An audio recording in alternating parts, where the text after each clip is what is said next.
Il n'y a pas de malentendu. Bill Clinton il fait l'animation. Là-bas, c'est pas l'animation, c'est du coupé décalé. C'est deux choses différentes.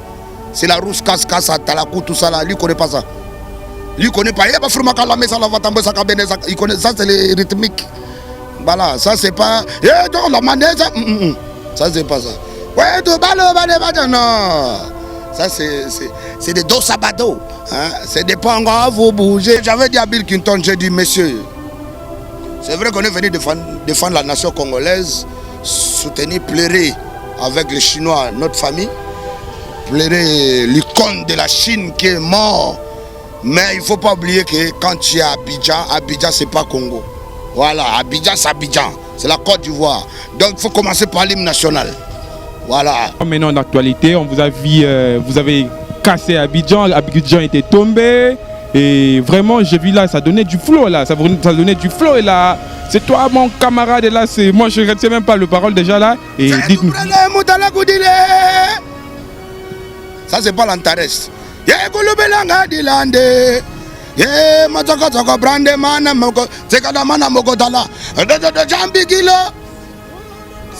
Ça c'était les Chinois qui étaient en train de répondre. C'était la Chine, voilà. Voilà. Parce que les champions d'Afrique, Sidiki Diabaté, hein, le meilleur de sa génération, vous êtes en train de préparer bombe Hiroshima. C'est de ce que je dis là, je dis parlons d'avenir. Oui. Qu'est-ce que vous nous préparez? En tout cas pour moi, j'ai toujours admiré ce monsieur Sidiki Diabaté d'abord. Parce qu'avant tout, avant d'être artiste, c'est un PDG. Voilà. Et puis c'est un grand monsieur de son pays. Hein, voilà. Et puis c'est une très grande légende de la nation africaine. Sidiki Diabaté, champion d'Afrique. Donc vous nous promettez quelque chose. Vous voyez Sidiki Diabaté, c'est comme si vous voyez Fali. Voilà. Personne ne peut remplacer Didier Arafat Yorobo. Il n'y a personne qui peut le remplacer. Il était unique à son genre, il n'y avait pas d'eux. Ok? Aujourd'hui, nous sommes là. Moi, je suis le père de la nation du coupé décalé congolais. Donc quand j'ai vu que aujourd'hui mon frère, mon ami, il a perdu la vie. Donc, je peux que lui donner un coup de main en défendant ce qu'il a laissé comme héritage. Et l'héritage, c'est du coupé décalé. Et l'héritage, c'est la Chine. Et la Chine, c'est Abidjan. Bah, maintenant, on va voir un peu comment on va commencer à faire. Si je pars pour honorer les Chinois à Abidjan, est-ce que je peux prendre même 400 personnes de la Chine de chez nous pour amener? Parce qu'en ce moment, on voyage en pagaille.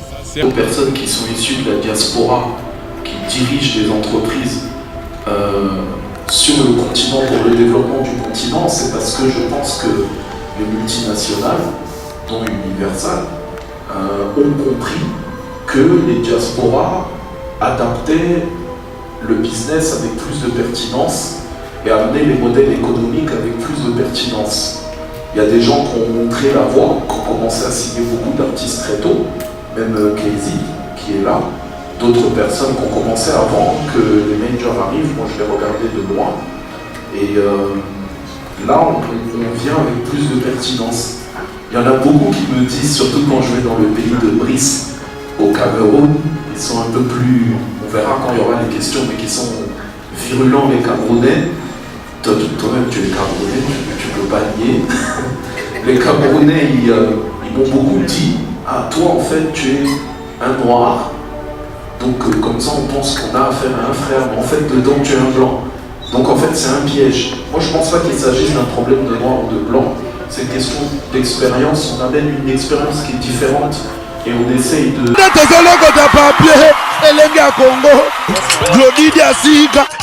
La mignonne. La mignonne. Belenga bro. Belenga bro. Kaka. C'est un concept pour vraiment apprendre à chuchoter votre peau. La peau a besoin de la communication. La peau, elle n'a pas besoin d'être négligée. Chez Grace Beauté Cosmétique Paris, nous travaillons pour la restauration de la peau. Nous sommes là, on confectionne des produits cosmétiques pour la peau mate, la peau métisse, pour les enfants, pour les hommes, pour les femmes, aussi pour les femmes enceintes. Quand vous arrivez chez Grace Beauté Cosmétique Paris, posez vos bagages, on s'occupe de tout, on s'occupe de la restauration, on s'occupe de comment vous allez communiquer avec votre peau en toute sérénité. Ah, une plante verte d'Amazonia. Si vous avez les soucis de votre peau, vous voulez une meilleure retraite pour votre peau, vous voulez avoir le langage de la peau, venez chez Grâce Beauté Cosmétique Paris. N'hésitez pas, contactez-nous sur notre WhatsApp au 0033 6 23 22 73. Toute l'équipe Grâce Beauté sera à votre service. Kaloubi, le full boss, l'homme qui joue au Monopoly avec le vrai billet, le dragon de la monnaie. Chef d'entreprise, Papi Kaloubi, full boss. Non, rappelez Batoutou, toujours c'est l'album formidable de eux ensemble. Et j'ai espéré une chanson. Oh, le Weranson a eu une pour la Papi Kaloubi, full boss. Si, pour la décider.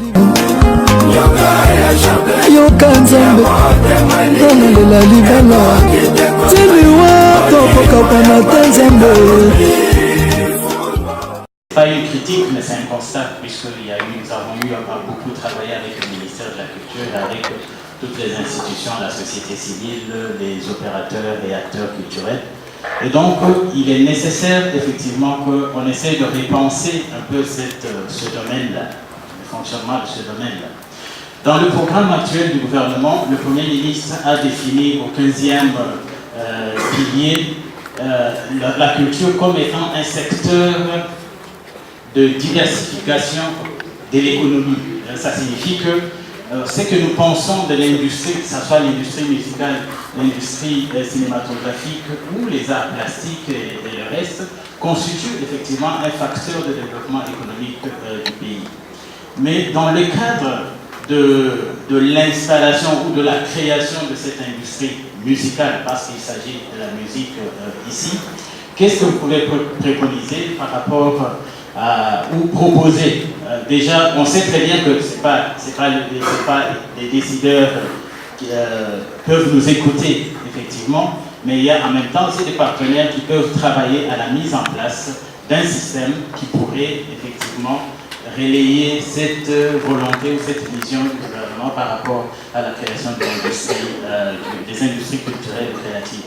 Et donc, qu'est-ce que vous pouvez proposer par rapport à la situation de la gestion des droits d'auteur actuellement, sachant très bien que nous avons une loi obsolète qui nécessite effectivement une mise à jour. Chargé de pouvoir collecter les droits d'auteur, le droit voisin de l'auteur ou de l'artiste partout dans le pays, s'il ne le fait pas lui-même. Et il faudrait ajouter dans la loi, comme par exemple ça existe en France, il y a la SACEM, mais il y a aussi des sociétés qui gèrent les aspects droits voisins, qui gèrent les aspects des producteurs phonographes. Chaque corporation dans le domaine de la musique se réunit autour d'une société pour pouvoir créer ce qu'on appelle, ce qui existe aux États-Unis d'ailleurs, il y a au moins 3 sociétés de droits d'auteur. Ils ont fait exprès pour créer concurrence. Lorsqu'il y a de la concurrence, enfin, une société ne fait pas n'importe quoi, comme on le voit par exemple aujourd'hui.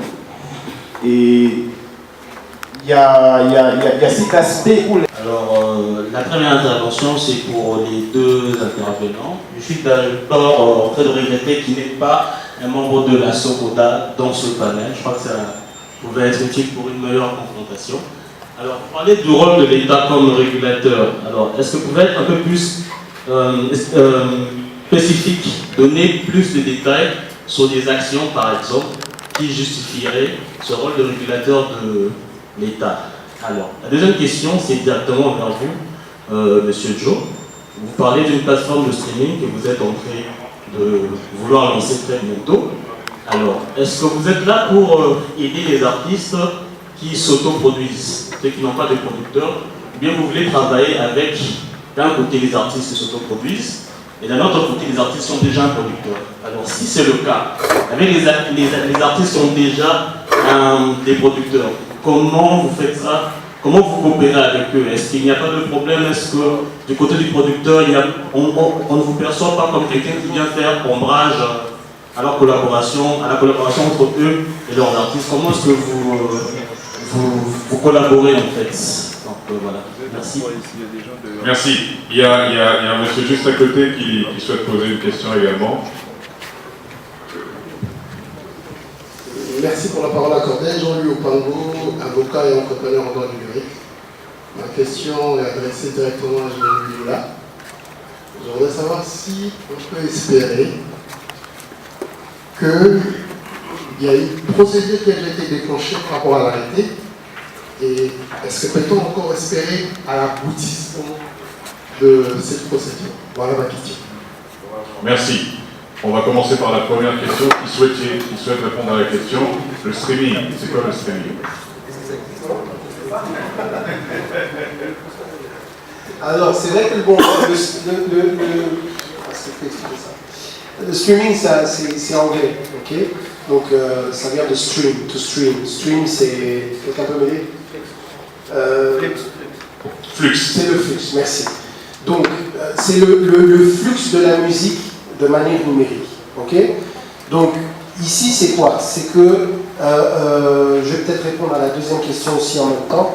Donc, ce qu'il y a, c'est que, au lieu d'avoir des cassettes et des CD, votre musique est, le flux de votre musique est écouté grâce à des outils numériques qui sont, par exemple, des applications qui font en sorte que votre musique est écoutée comme si c'était à la radio, pour être le plus facile possible. Donc c'est comme si on écoutait à la radio parce que ces applications-là donnent la possibilité à vous de choisir la musique que vous voulez écouter et puis après ça passe comme si c'était à la radio. C'est un peu ça, vraiment pour être le plus facile possible. Alors qu'est-ce qu'il y a? Pourquoi est-ce que ça donne une chance aux artistes? C'est parce que vu qu'aujourd'hui notre industrie est inexistante en termes de vente, en termes de vente de CD, les gens ne savent pas où aller, il n'y a pas de point de vente comme ça existait à l'époque dans les années 80, début 90. Le streaming, le streaming et en fait l'application de streaming est une boutique. C'est une boutique qui donne la possibilité, à un utilisateur de retrouver la musique qu'il a envie d'écouter. Ok? Donc au lieu de se déplacer, il a sa boutique dans son téléphone. Et pourquoi est-ce que ça peut aider l'artiste congolais? Parce que ça lui donne une plateforme pour pouvoir montrer son œuvre. Et pas uniquement montrer, mais pour pouvoir gagner de l'argent dans son œuvre. Donc, Junior l'avait dit, il y a différents modèles économiques avec le streaming. Tu as du streaming qui est gratuit, donc on parle de freemium, où les gens écoutent gratuitement et on essaye de générer de l'argent avec des publicités. Et puis après, il y a d'autres modèles qui sont des premiums, où ce sont des abonnements, où les gens, donc un utilisateur, il va s'abonner et il va payer un montant, par exemple avec Spotify, Deezer et tout ça, c'est mensuel. Nous, ce que nous on va lancer, c'est journalier, hebdomadaire et mensuel. Donc la personne, l'utilisateur paye et avec cet argent-là, cet argent revient à l'artiste. Alors, si un artiste s'autoproduit ou si un artiste est produit, pour nous c'est la même chose. Je vais expliquer pourquoi. C'est une question de droit et question de contrat. La personne qui détient les droits de cette œuvre-là, ou les droits de ce master, parce que vous avez l'œuvre en tant qu'auteur-compositeur, c'est les éditions, et puis vous avez le droit sur le master, c'est le produit en lui-même, de la chanson. Donc, nous, on doit dealer et avec l'auteur-compositeur qui doit nous donner ce droit-là, et on doit dealer avec la maison de disques ou le propriétaire du master, qui souvent est une maison de disques ou en autoproduction, c'est la personne elle-même privée, ou peut-être qu'il a fait sa propre société. Donc on deal de la même manière et on signe des contrats pour pouvoir streamer cette musique-là, pour pouvoir vendre cette musique au public. Parce que là, nous, une société de streaming est une boutique. Elle travaille vraiment comme boutique, elle est là, vous voulez vous acquérir quelque chose, vous entrez dans la boutique, vous payez dans la boutique, et après la boutique donne maintenant, elle verse l'argent du produit ou de l'œuvre, donc on reste sur œuvre, aux personnes qui doivent l'obtenir. Ok? Donc ici, Pourquoi est-ce que je pense que les plateformes de streaming sont intéressantes? C'est comme je disais au début, c'est qu'ici, on n'a pas d'écosystème. Alors il faut créer un écosystème, et on ne va pas créer un écosystème sur les dépenses. Mais pensez-vous que la culture sociale ait eu un rôle dans leurs avancées? Et ma sous-question est, pensez-vous que le consommateur africain de musique a plus ou moins la même culture de consommation dans les continents? Merci. Dernière question. On n'a pas eu de questions de dames aujourd'hui. Est-ce qu'il y a une dame ou une demoiselle qui a une question à poser? Visiblement non. Donc monsieur, le micro à monsieur. Bonjour, je suis programmeur musical, on va dire responsable de la programmation musicale à Radio Capi, la radio des Nations Unies. Alors je voulais savoir, ça se passe comment la distribution, on va dire, d'argent chez les artistes, quand les sociétés d'auteurs perçoivent de l'argent. Je m'inspire un peu de ce que moi je fais. Moi, chez moi, en une semaine, je peux comprendre que la chanson telle est passée autant de fois. On a aussi une émission qu'on appelle Dédicace. Et je sais comprendre qu'en 6 mois, telle chanson était la plus demandée. Parce qu'il faut dire, Inosbi ne peut pas percevoir la même somme avec un artiste qui est en train de monter. Est-ce qu'ils ont des repères techniquement? Comment ils fonctionnent? Non, c'était la dernière. Bien essayé, bien essayé. Donc, on va commencer par la question de Maître Gims.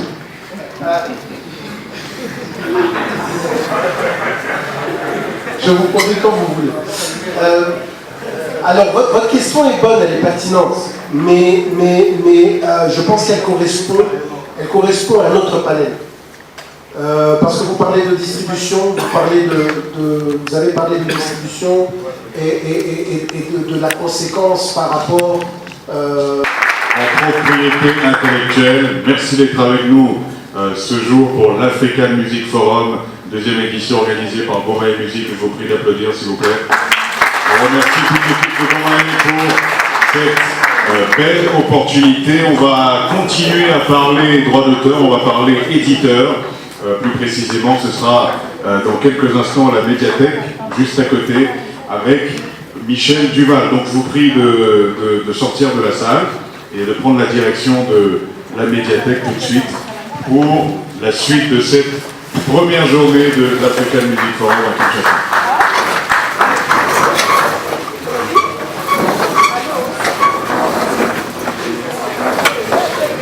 Pour votre information, les personnes qui sont se sont préinscrites en ligne sont prioritaires pour rentrer dans la salle. Vous êtes trop nombreux. Donc j'invite toutes les personnes qui se sont préinscrites en ligne, qui sont sur les listes, à se mettre au bout de la queue. Là, vous allez voir dans la coursive. Je viens de voir, j'ai signé MC1, bien sûr.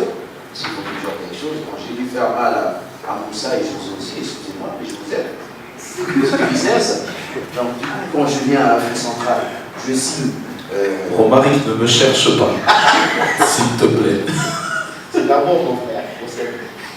Donc, quand je viens, je signe Assis à Brazzaville, qu'on travaille ensemble, développe bien avec José, qui m'aide beaucoup. Actuellement, ils sont chez José, à Abidjan. Ils ont tourné Roman. Donc, il y a une complémentaire qui se fait entre... Excuse-moi, merci. Qui se fait entre nous, parce que quand tu arrives à un moment, quand tu es en indé, tu es obligé de travailler avec ton agent. Si tu veux évoluer, si tu veux grossir. Donc, arrivé à un moment, je suis obligé. Mais dans mon bagage, quand je viens aussi, j'amène un éditeur, BMG Publishing. Donc, BMG Publishing, ça permet de pouvoir signer tous les artistes. Il y a des artistes, des managers, je suis ouvert, je suis venu pour vous signer, je signe les meilleurs. C'est tout. Moi, si je suis venu chez nous, c'est le Barça. J'annonce ces coups-là. Cette année, l'année d'avant, l'année d'après. Donc par rapport à ça, nous on est là, moi je suis là, je suis venu en Afrique centrale pour signer les meilleurs artistes congolais. Donc ce forum, c'est vrai, on se présente, mais il faut dire aussi, ce premier forum que moi je participe, je suis là aussi pour présenter le label We Africa Music, qui est distribué par Sony Music en licence, Et je travaille aussi avec José. Et avec mon éditeur MG Publishing, on est là pour signer les talents africains. Donc, le message est lancé. Pour information, il y a combien d'artistes dans la salle? Levez la main, s'il vous plaît. Donc, tu peux déjà les identifier. Eric, assume ton statut, s'il te plaît. Franck aussi, d'ailleurs. Qu'est-ce que tu as mangé? Et je voudrais savoir, parce que ça, c'est une question qui me taraude depuis hier, depuis quelques jours que je suis là. Sur cette table ronde, il y a trois acteurs de la diaspora qui sont revenus et qui dirigent deux majors et un gros label. Joss, toi, tu n'es pas implanté ici? Non, je dis pas de bêtises. Ok, voilà. Pas encore, mais en cours. Ok, bah très bien. Donc voilà, futur 4 acteurs de la diaspora.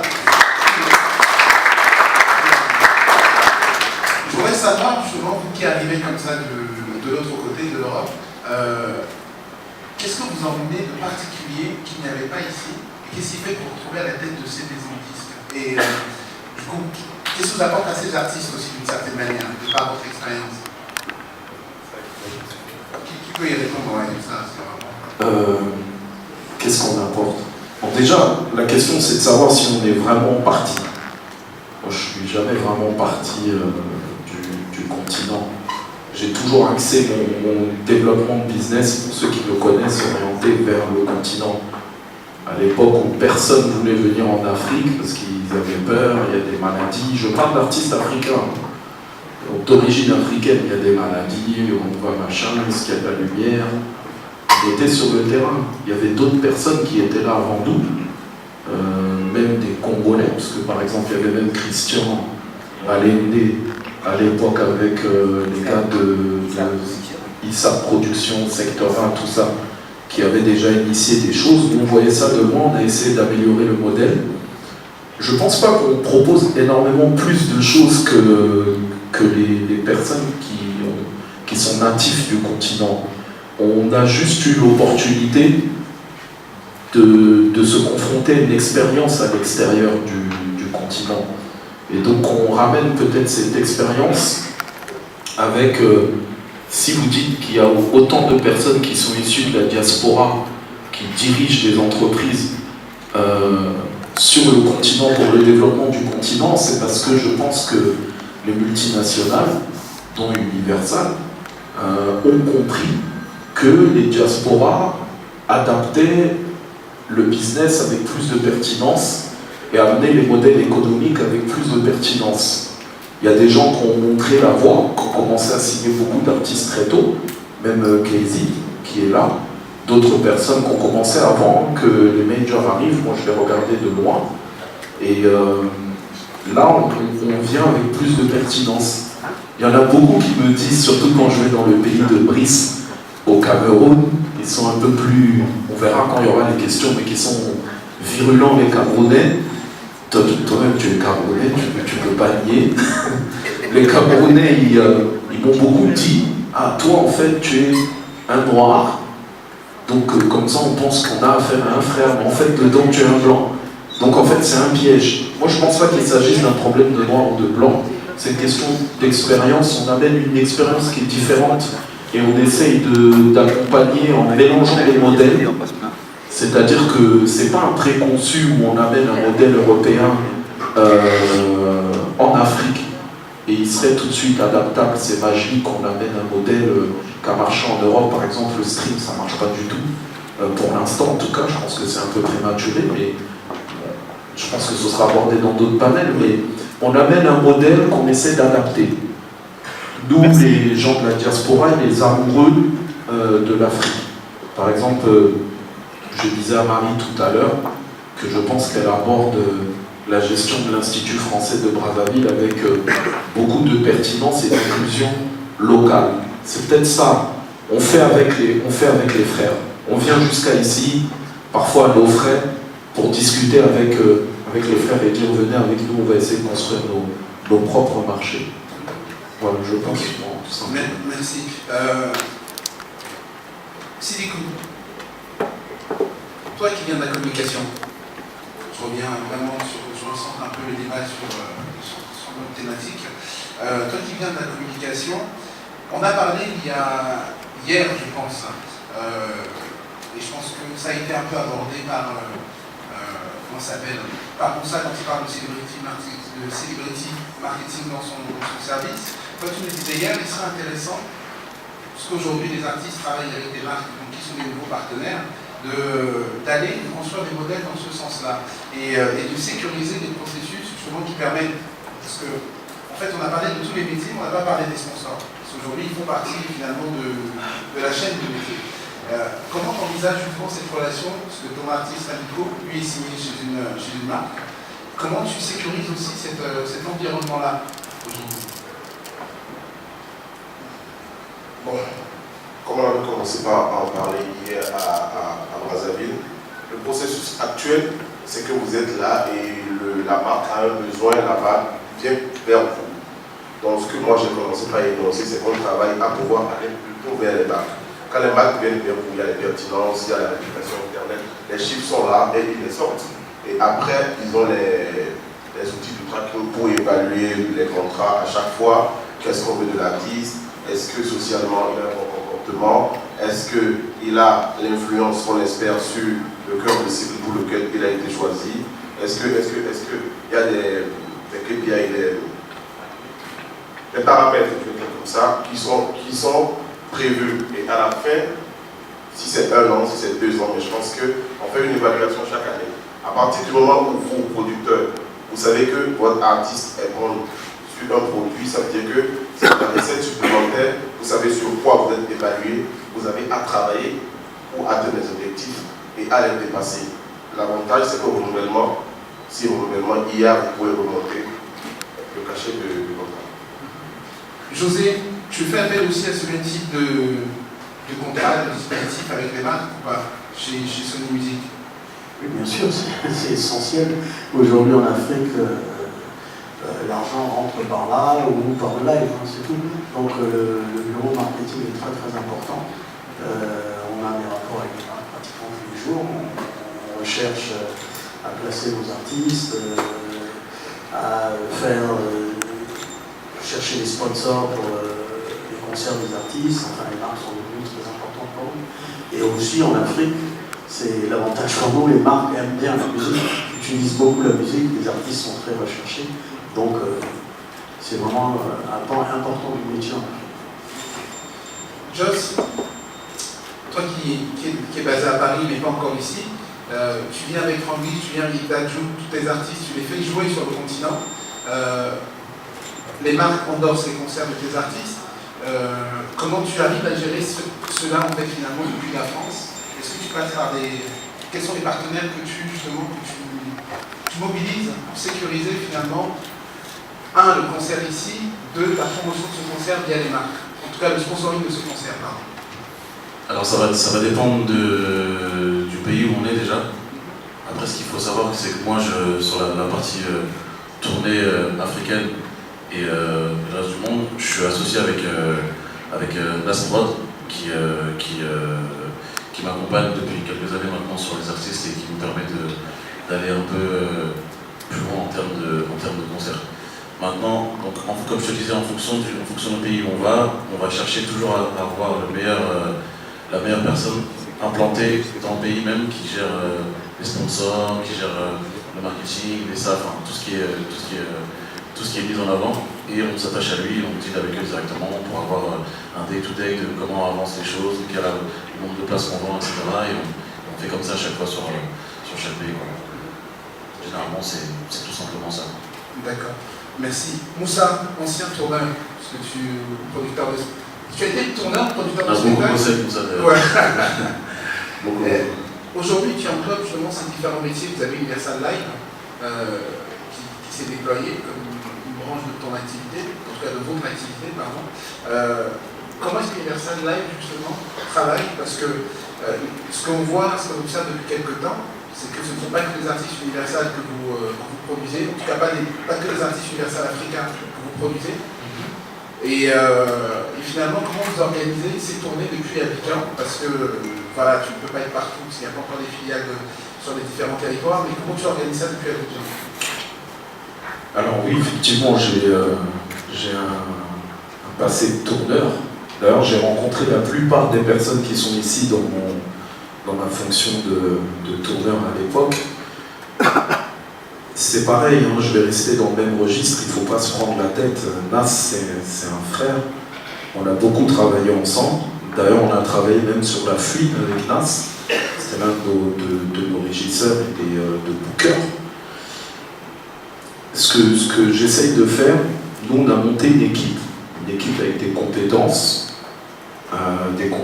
qui sont pour la tournée en grande partie administrative et organisationnelle. C'est de sécuriser l'artiste. L'artiste, il tourne, on essaie de le sécuriser, on essaie de dire à Josh, t'inquiète, tu vas être payé, ou on paye avant. T'inquiète, on ne va pas abîmer ton investissement, c'est-à-dire personne ne va s'attaquer à la sécurité de ton artiste. La logistique va être technique et sécuritaire, va être gérée de la bonne manière, parce qu'il ne s'agirait pas que ton artiste monte sur scène et qu'il se prenne un coup de bourre. Les trucs que les tourneurs ils font au quotidien, les producteurs de spectacles comme Eric qui développe une compétence. Depuis Abidjan, on a un bureau avec des équipes, il y a un Mambi qui dirige la partie production, et il y a Guylaine Cléry et Curtis Traoré, Moussa Traoré, qui dirige la partie distribution. Donc après, on monte un catalogue. Effectivement, on ne travaille pas que avec des artistes Universal, on travaille même avec des artistes Sony. Ça nous est arrivé. Ça nous est arrivé avec, par exemple, Ariel. On a déjà travaillé avec Ariel, donc ça pose aucun souci. C'est des activités qui sont dissociées. C'est-à-dire que moi, je me suis retiré de ça, justement pour qu'ils puissent diriger l'activité avec plus de pertinence. Parce qu'en tant que dirigeant d'Universal, parfois, il faut se dire la vérité, ça peut faire chier de placer un artiste concurrent qui ramène de l'argent de d'autres structures sur un événement qui est important. Donc en fait, la BU est gérée de manière autonome, ils font leur business et ils reportent. Donc il y a des directeurs qui dirigent leurs activités et qui font des points. Donc ils organisent la distribution, on a un catalogue, on démarche des partenaires. Là, je reviens d'un rendez-vous et on essaye de mener une action commerciale et de proposer les artistes, les amis, les gens qu'on ne connaît pas et les artistes de notre catalogue. Mais la priorité, c'est quand même de développer les artistes de nos catalogues. Par exemple, si je dois donner un cas concret, un best case, un cas d'école, on a travaillé avec Kif No Beat. Dans la version précédente du projet, ça faisait un bout de temps qu'ils n'avaient pas sorti de projet. On a défini ensemble un axe de développement musique et scénique. Donc ils ont produit leur album, enfin on a produit leur album, on les a accompagnés, l'album est sorti.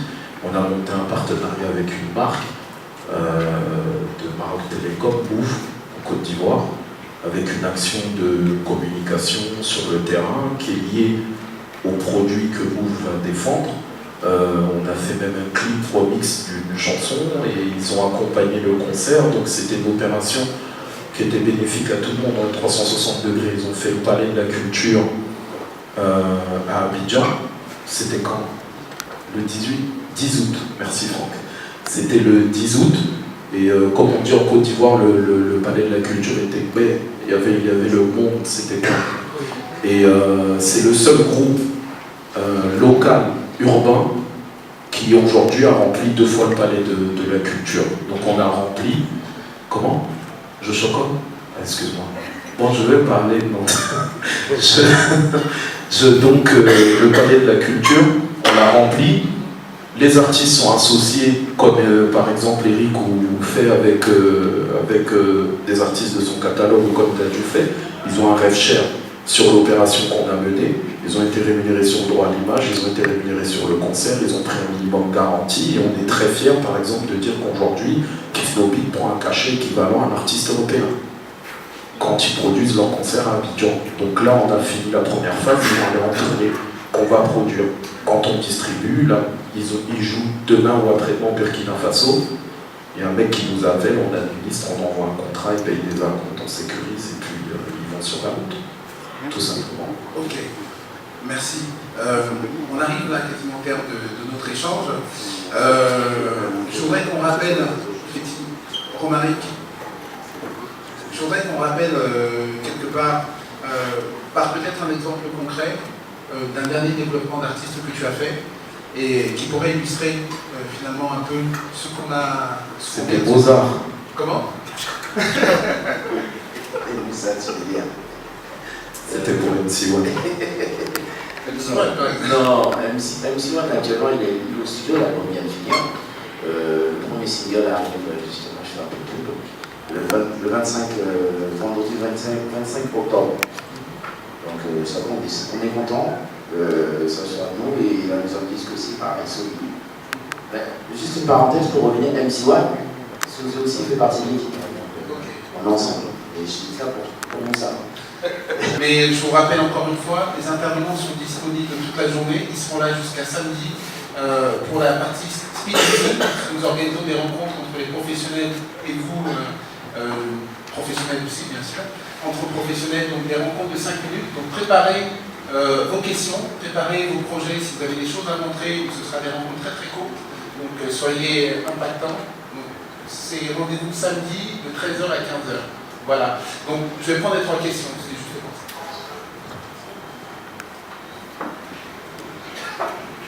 Y a-t-il un micro à faire circuler, s'il vous plaît? Sinon, on en donne un. Sinon, on prend un micro là.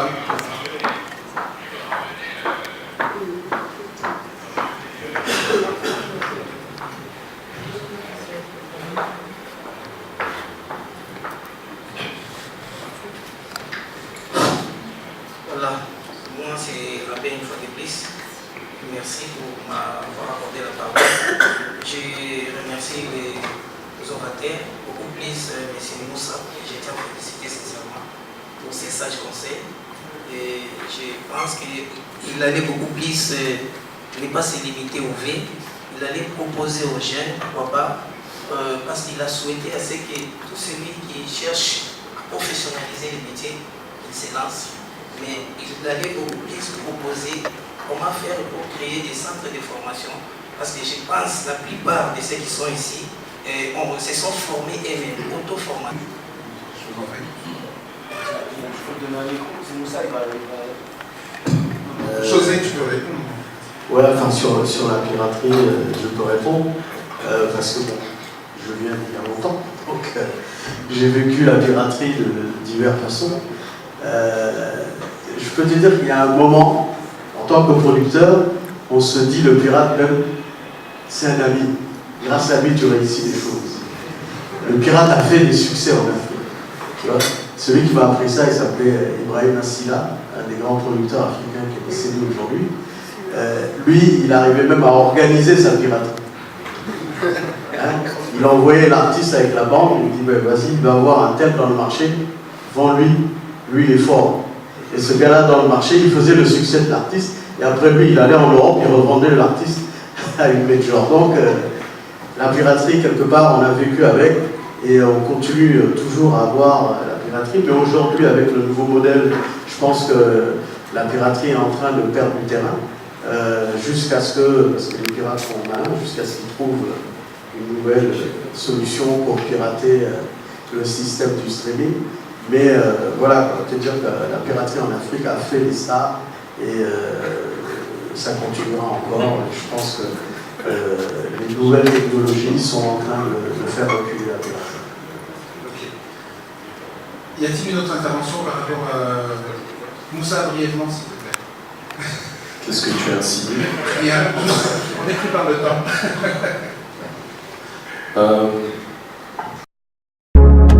Bongola meso mwene fongola misu omona pe fongola matoi oyoka sango ya mituel misunga oyo eyeli bino bakongole nyonso oyo bobelaka bamaladi ya ndenge na ndenge oyo bozali pe na makoki ya kozwa ba soin de santé te ezala awa na mboka na biso to pe na libanda ya mboka na biso. Mpona yango esengeli koyeba kaka ke na $5 na yo ya pamba oyo okobanda kofuta chaque fin ya mois okobanda kozwa ba soin de santé awa na mboka na biso, même na libanda ya mboka na biso, soki maladi na yo esengi bongo. Pe check-up okobanda kozwa yango chaque semaine kaka ndenge yo moko olingi. Ya kosamba pe tembe ezali te. Bino moko botala mama Colette oyo azalaki kobela kasi maladi na ye esengaki ke akende kozwa soin de santé na libanda ya mboka. Tala ndenge mutuelle misunga ezwaki en charge na nyonso kobanda Kinshasa. Bino moko botala ndenge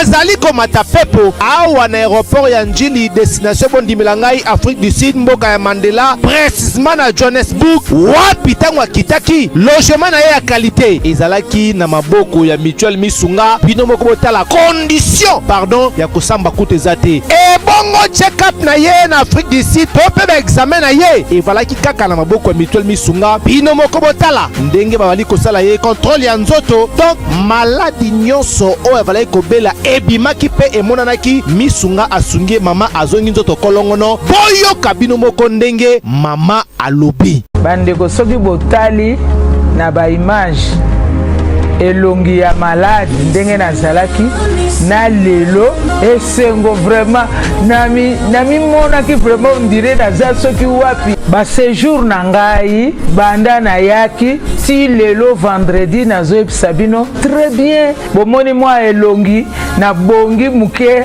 kutu bato babi par rapport ndenge oyaki na lelo changement pena po lere wana so botali ba image na ozala kaka na kitambala na mutu moyen kutu vraiment na se maquiller ezate à partir ya lobi na butu ti lelo naza vraiment très bien. Mutualité misunga mokili mobimba mutualité misunga international kaka ndenge bomoni mama Colette ba soin de santé na ye esimbi yo pe ovali kolanda biso soki ovali banda ya mboka soki ndeko na yo abengi na Kinshasa ke azali malade komitungisama na yo te benga kaka mutualité misunga na numero oyo ndeko na yo na Kinshasa atovali na poto ye akozwa ba soin de santé à l'aisement calmement sereinement po mutualité misunga ezali wana. Tala kosamba na yo te kobanga na yo te komitungisa te luka kaka bandeko ya mutuelle misunga ezala maladi nini ovali kobela epa na bango okozwa solution lokola mama Colette azwi solution na ye kaka na $5 ya pamba oyo afuta na misunga ememi eti na Johannesburg na Afrique du Sud na mboka ya Nelson Mandela. Eske na mutuelle misunga tembe ezali eza te? Merci déjà. La piraterie, comme a dit José, parfois peut avoir un effet structurant, même si faut prendre ça avec des pincettes, parce que les gens qui investissent dans les œuvres à un niveau important en souffrent. Et nous, ce qu'on fait, c'est qu'on essaie d'être présents, parce que souvent les producteurs africains, eux, sont présents, donc ils vendent leurs disques sur le terrain, mais les majors se sont beaucoup plaints de la piraterie, mais n'ont pas. Il n'y avait pas d'offre commerciale en face, je pense que tu vas pas me contredire. D'ailleurs, la plupart des artistes avons signé des contrats hors Afrique. Donc il n'y avait pas de CD, et puis ils se plaignaient de la piraterie. Moi, quand on a pris la gestion de ce projet, j'ai pris les dirigeants d'Universal Music France, on a été à la FNAC. Ils ont essayé d'acheter des CD. Patrick Picot, on regarde, Patrick et moi et Olivier sont allés à la FNAC à Abidjan et on s'est aperçu qu'un CD de Dadju, parce qu'il y avait Dadju, Kenji Girac, et ils ont acheté 3 CD, Dadju, Kenji Girac et VG Dream. Et les CD coûtaient 22 000 francs, 34 euros à peu près.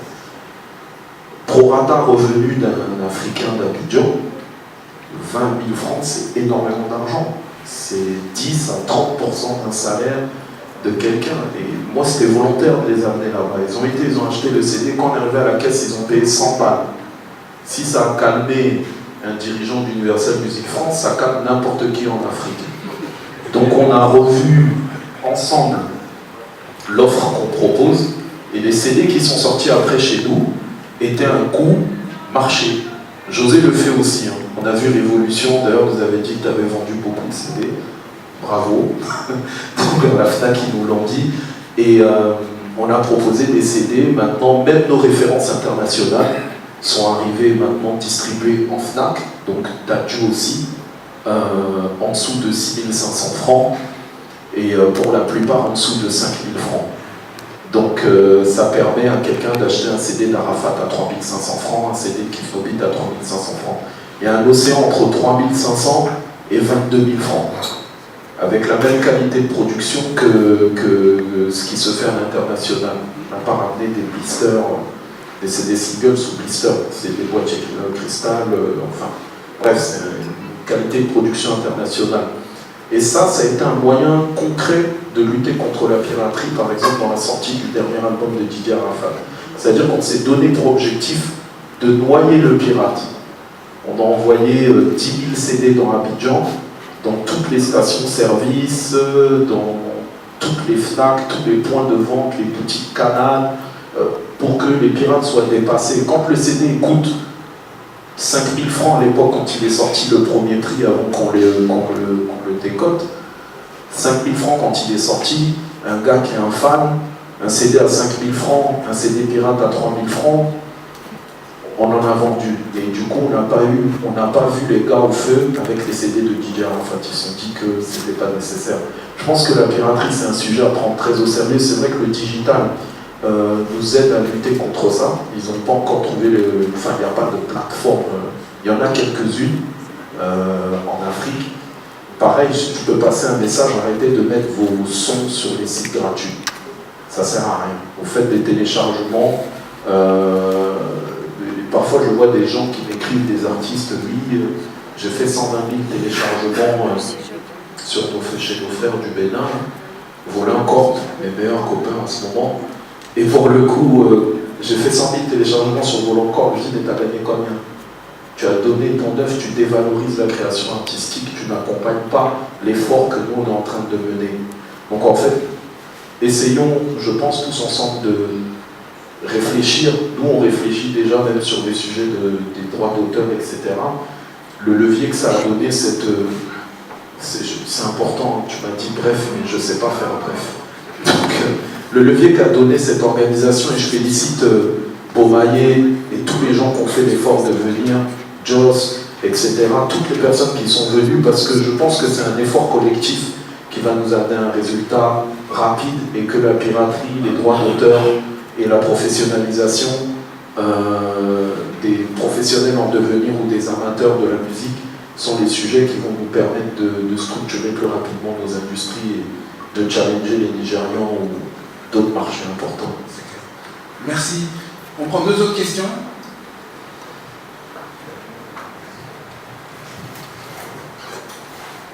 Bon après-midi à tout le monde. Merci pour la parole. Moi c'est B. James, je suis artiste musicien évolué en RDC, Kinshasa. Alors moi j'ai une question spécialement pour les directeurs et présidents représentants des majors ici, je vois Universal et Sony. Alors je pense que c'est aussi la question que beaucoup des indés comme moi se posent.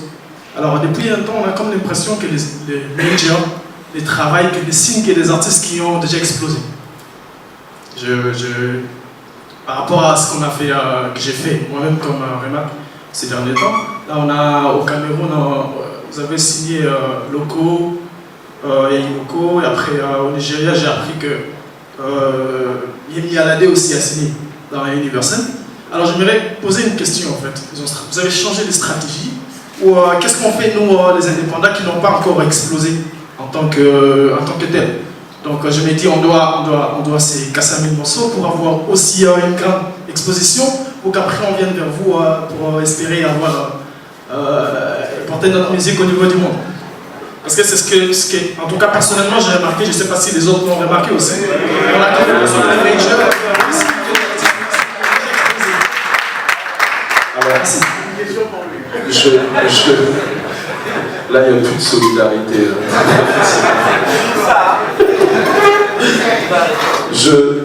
Je pense que tu entends parler de nos headliners parce qu'ils ont justement de l'influence. Tu n'es pas au courant de nos catalogues qu'on a en développement. C'est-à-dire que tu ne sais pas que peut-être on a un artiste au Congo qui s'appelle Sevin, qu'on a un artiste au Cameroun en développement qui s'appelle Mimi, qu'on a des artistes en Côte d'Ivoire qui s'appellent Nafasi, Kozak, Yannick Jones, etc. qui sont en développement. Ah, c'était personnel.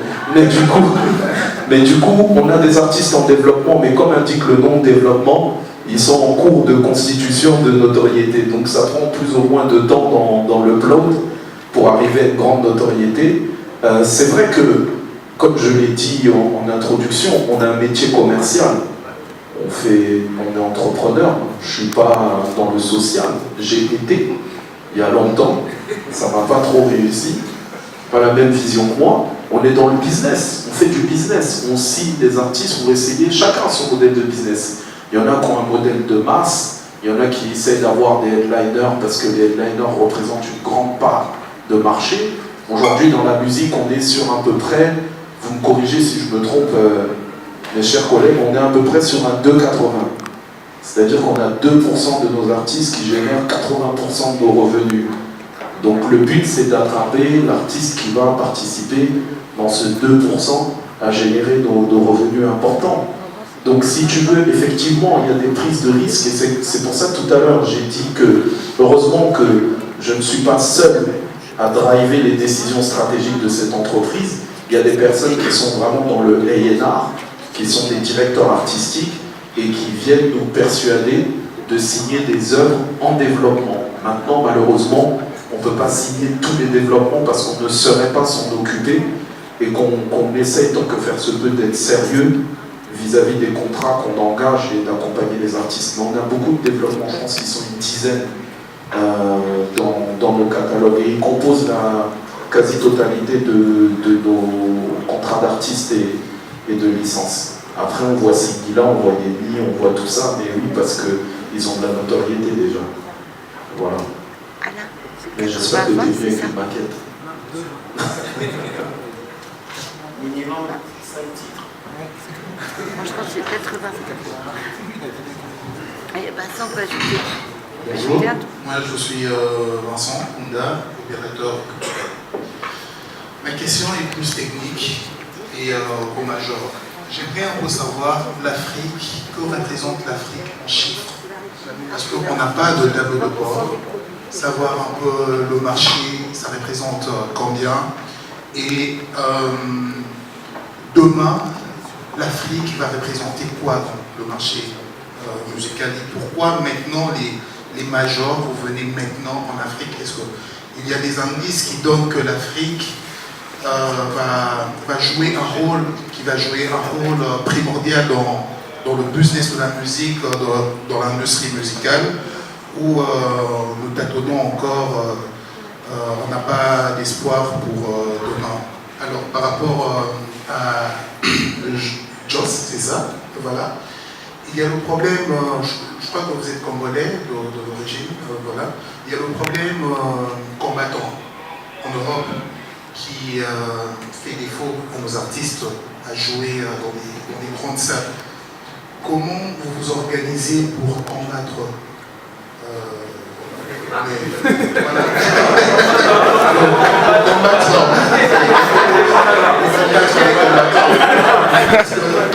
parce que sincèrement, nos musiciens n'arrivent plus à jouer, et à part vendre la musique, les musiciens vivent des lives. Donc si on n'arrive plus à jouer, quelque part on est coincé. Est-ce que vous réfléchissez, est-ce que vous vous contentez juste du succès de vos artistes, ou vous réfléchissez par rapport à ça? Merci. Pour parler du marché un peu de la musique, aujourd'hui l'Afrique représente un peu plus d'1% de la musique, du business de la musique au niveau mondial. Pourquoi les majors sont venus? C'est tout simple. Le nouveau modèle économique de la musique permet que maintenant l'Afrique rentre un peu dans ce grand marché. C'est-à-dire qu'avec le streaming, avec tout ce qui est basé sur le digital, c'est basé sur la quantité. Et l'Afrique, c'est l'un des plus grands continents et où il y a beaucoup de monde. Donc on espère que dans les années à venir, des millions de gens en Afrique vont accéder à cette musique, vont consommer cette musique. Et aussi, c'est un continent où on aime la musique, où la création est formidable, elle est à la base de beaucoup d'autres créations. Donc c'est important d'être en Afrique aujourd'hui.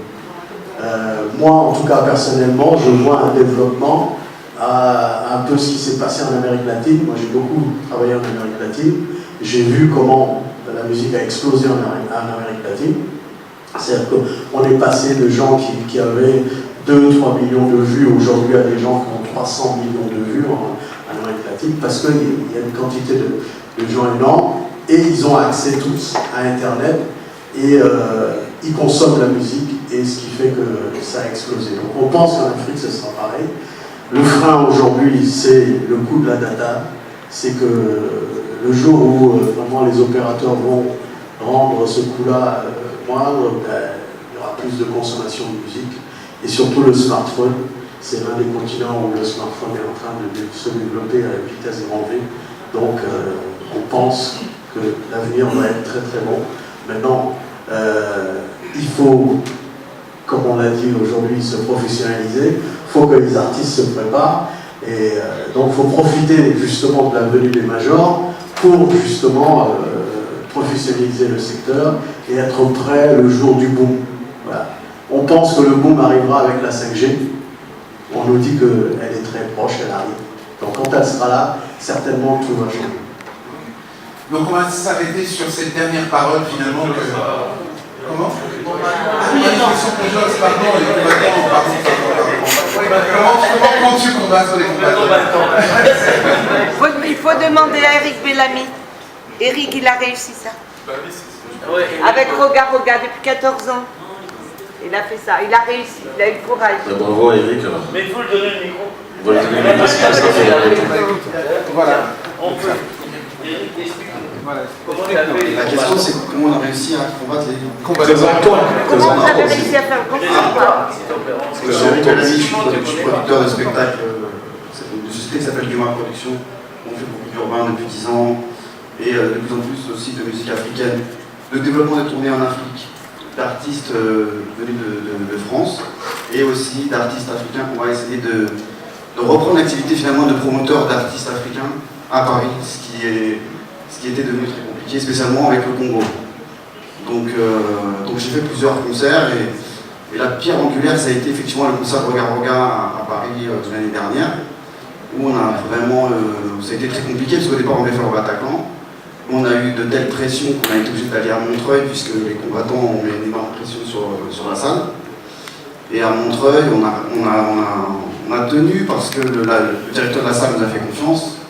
Et puis ensuite, on a fait appel aux autorités, on a fait jouer tout notre réseau d'influence parce que c'était important de réussir ce concert pour pouvoir ensuite programmer d'autres artistes derrière. Ce qui a permis, d'ailleurs, je pense que ça a été vraiment, parce qu'entre-temps, il y avait eu aussi le concert d'Héritier qui avait été annulé à l'Olympia. Il y avait eu le concert annulé de Fali Poupa à la Cigale. Donc c'était important de réussir ce concert pour mettre un frein, pas à l'activité des combattants, mais leur montrer que ça reste de la musique et qu'il faut que cette musique-là, elle soit diffusée à Paris pour relancer l'industrie des concerts. Donc c'est pour ça que c'était important pour moi de réussir ce challenge. Et entre-temps, voilà, moi, ça m'a permis, effectivement, là, je produis le concert de Fali Poupa à Bercy en février prochain. Je fais Héros au Bataclan, à l'Olympia. Voilà, j'essaie de relancer cette activité-là, je discute avec d'autres artistes, et voilà, et je pense qu'il faut que cette musique, il faut qu'il y ait un vrai pont qui se fait en termes de live, et on va y arriver, je suis assez confiant.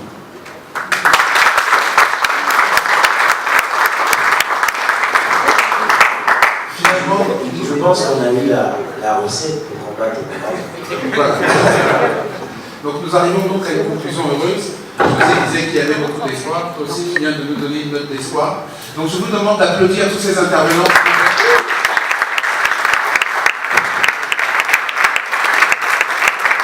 Merci à José Da Silva, Moussa Sambounou, Sidikou Karimou, Romaric Kibaki et Jos Mundele. Merci à vous.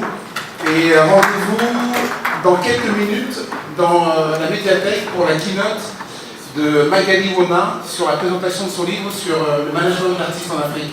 Donc je vous conseille vraiment d'y assister, ça va être un moment très intéressant pour vous, pour les artistes, les producteurs et les managers. Merci.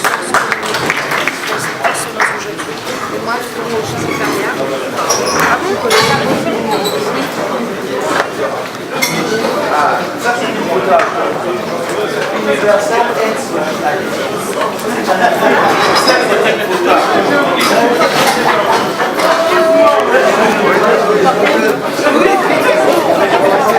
cas, chers internautes, vous nous suivez à partir des Lenga Congo.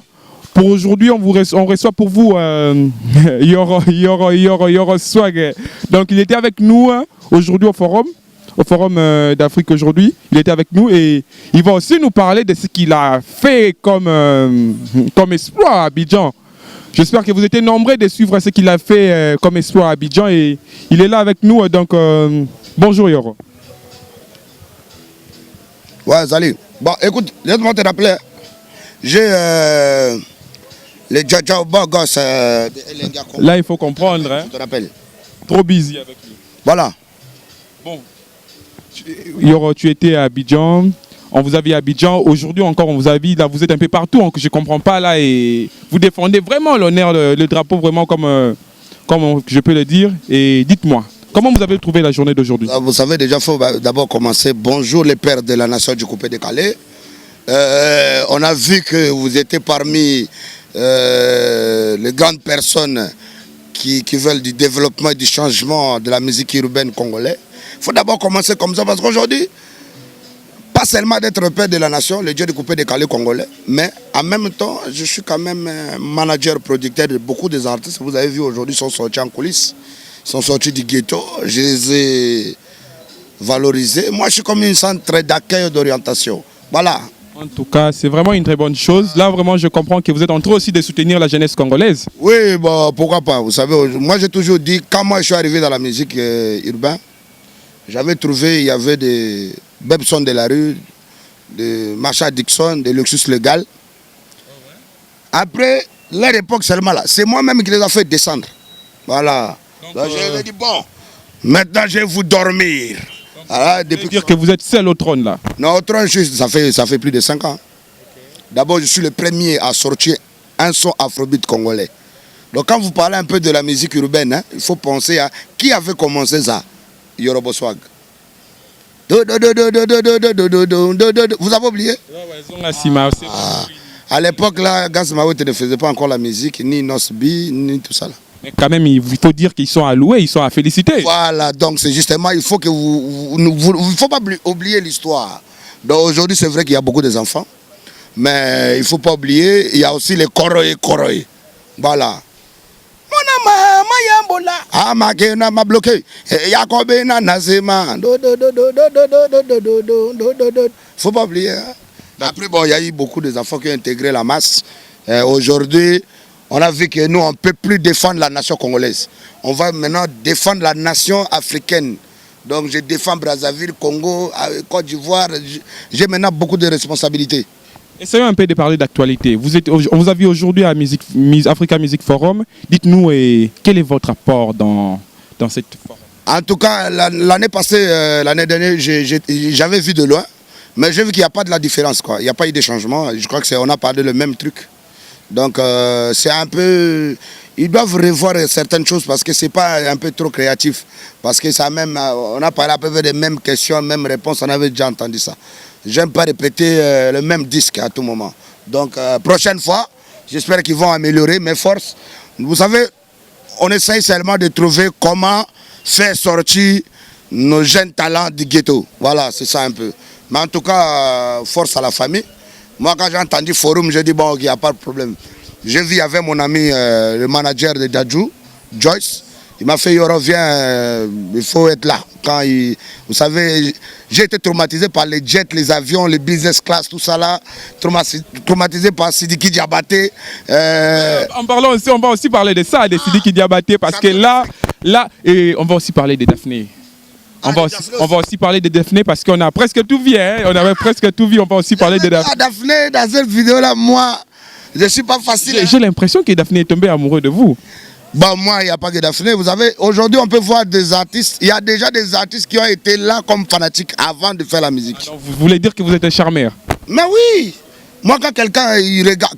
Vous savez, quand les gens regardaient le nouveau style musique, vous savez pourquoi mon label s'appelle New Style Music of Congo? Voilà, pour dire qu'on était les premiers à sortir, à innover, à cultiver un nouveau style musique congolais. Parlons maintenant d'actualité. On vous a vu, vous avez cassé Abidjan. Abidjan était tombé. Et vraiment, j'ai vu là, ça donnait du flow là. Ça donnait du flow. Et là, c'est toi, mon camarade. Et là, c'est moi, je ne retiens même pas le parole déjà là. Et dites-nous.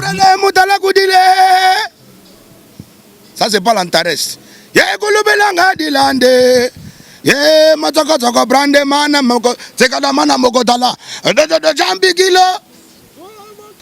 Ça, c'était les Chinois qui étaient en train de répondre. C'était la Chine, voilà. Voilà. Parce que j'avais dit à Bill Clinton, j'ai dit, monsieur, c'est vrai qu'on est venu défendre la nation congolaise, soutenir, pleurer avec les Chinois, notre famille, pleurer l'icône de la Chine qui est mort. Mais il ne faut pas oublier que quand tu es à Abidjan, Abidjan, ce n'est pas Congo. Voilà, Abidjan, c'est Abidjan. C'est la Côte d'Ivoire. Donc il faut commencer par l'hymne national. Voilà, hymne national. Comme ça, on demande aux Chinois, est-ce qu'on paye? Dès que les Chinois te disent c'est bon, tu peux maintenant. Mais après, j'ai compris qu'il y a une petite histoire avec Bill Clinton, qu'il y a un malentendu. Est-ce que c'est vrai? Il n'y a pas de malentendu. Bill Clinton, il fait l'animation. Là-bas, ce n'est pas l'animation, c'est du coupé décalé. C'est deux choses différentes.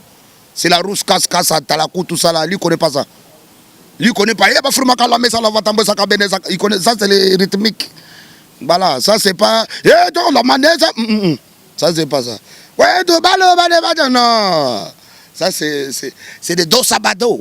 Hein? C'est des pangos, vous bougez. Okay? Parlons d'avenir. Parlons d'avenir. Je vis votre histoire avec Sidiki Diabaté et tout. Donc, vraiment. Parlons, on a vu que toi et les champions d'Afrique, Sidiki Diabaté, hein, le meilleur de sa génération, vous êtes en train de préparer Bombe Hiroshima. C'est de ce que je dis là. Je dis parlons d'avenir. Oui. Qu'est-ce que vous nous préparez aujourd'hui? En tout cas, pour moi, j'ai toujours admiré ce monsieur Sidiki Diabaté d'abord.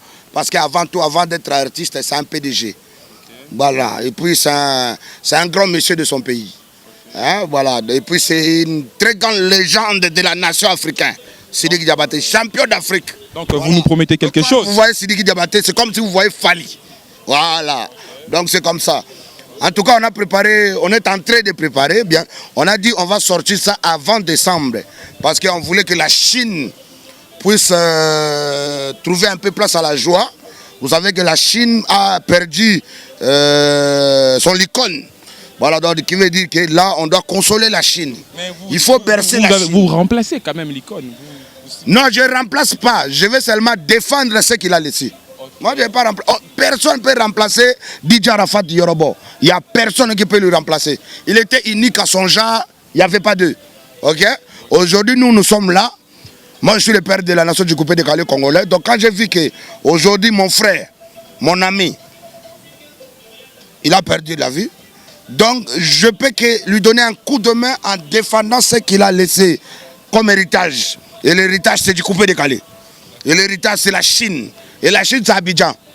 Bah, maintenant, on va voir un peu comment on va commencer à faire. Si je pars pour honorer les Chinois à Abidjan, est-ce que je peux prendre même 400 personnes de la Chine de chez nous pour amener? Parce qu'en ce moment, on voyage en pagaille. Ça sera vraiment une très bonne chose. On est déjà presque à la fin. Et pour conclure, parle-nous de ton histoire d'amour avec Daphné. Parce que j'apprends vraiment que c'est une histoire d'amour. Non, Daphné, c'est une grande artiste. Je l'aime bien. Elle a une très belle taille. Elle est belle. Voilà.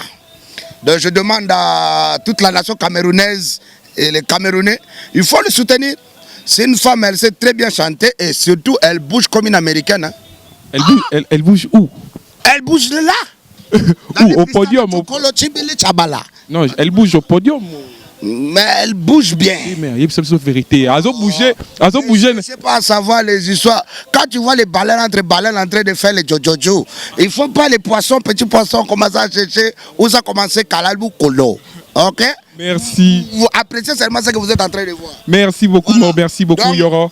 La nation congolaise, la nation malienne, la nation ivoirienne, apprêtez-vous à recevoir Hiroshima. Kubula, Kubula. On était... Mama Kolemba ça. Après, on a micro. Donc, très très content de recevoir le père de la nation Yorobo avec nous et j'espère que dans très bientôt on va se retrouver. Donc, je vous laisse finir. Comme je dis, la nation congolaise, la nation ivoirienne, la nation malienne, vous savez déjà, en ce moment, je ne défends plus la nation congolaise. c'est plus coupé décalé congolais ou tout ça là, non. Maintenant, je suis désormais le défendeur du coupé décalé africain. Donc, Congo, Mali, Cameroun, Abidjan, Bénin, tout ça là. Donc, je salue mon ami Dibi Dobo de Bénin. Je salue mon ami, le champion d'Afrique du Mali, Sidiki Diabaté, boss. Voilà. Et puis, je salue la Côte d'Ivoire tout entière. Je salue partout où on suit en ce moment du monde mondial africain. Voilà.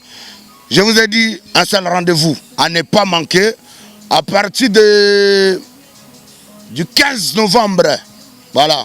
Parce que c'est le 8, entre le 8 novembre, je serai à Abidjan. Donc le 15, on va sortir Kubula Kubula. Yorobo en featuring Sidiki Diabaté. Kubula Kubula Kubula Kubula mama kolembate. Mama telema moke bouge moke na boka yo. Kubula Kubula Kubula mama kolembate. Toleka Diabaté Sidiki Diabaté. Naleli Sidiki Diabaté. Le père de la nation de coupé de Calais congolais à Bomiawa. À Sangadina Sidi que Mali Congo les boss. C'est vous seulement conséquence. Mais sans oublier, il y a toujours mi balé. Abidjan na Congo na ponini. En ce moment, je joue à Abidjan. J'ai fait mon choix. Mabounda Sima le joue de derrière. Bientôt vous allez danser la nouvelle danse. C'est facile. Les mamans vont pencher. Et les papas vont détruire. Kobula. A mama kole mbate. Yo. Mama tenga mamoke. A mama na boka yo. C'est terrible. Apprêtez-vous en conséquence. Je salue Elenga Congo. Tresimbelenga pro. Oya komeka na Elenga Congo. Ago umela te akolongwa. Oya komeka na Tresimbelenga ago umela te akolongwa. Oya komeka na Claudie Jazuka ago umela te akolongwa. Jozo le bogose chocolat Josué. Okameka na yo aleme camera meni. Bloqué.